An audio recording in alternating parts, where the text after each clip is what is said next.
And we think back to the Old Testament, to David's rhetorical question, if the Lord would mark iniquities, who would stand?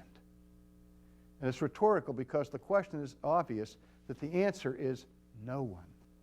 And what Alistair was trying to awaken 21st century Americans to with his message was that promise, that divine promise from the lips of God, that all men will be brought into his judgment and will be judged according to the righteousness of Christ.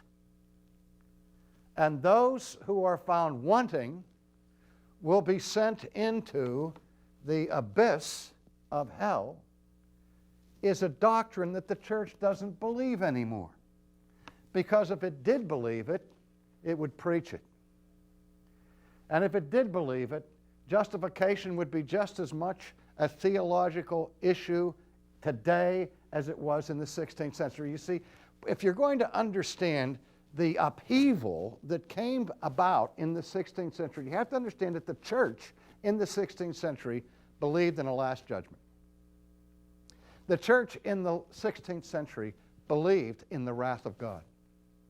The church in the 16th century believed in the justice of God. And the church in the 16th century believed in hell. That's why at center stage was the question, how can I be saved? Recently I've published a book with the simple title, Saved from What? A book that I wrote at the risk of offending the intelligence of anybody out there. Why would anybody ask the question what we're saved from? Isn't it axiomatic? Isn't it manifest? Isn't it clear that what we're saved from is the wrath of God that is to come?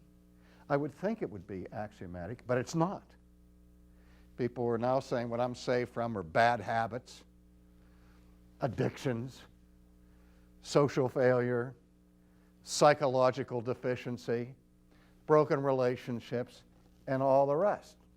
And we are so concerned about the relationships that we have in this world, we don't even worry about the relationship that we have with a just and holy God.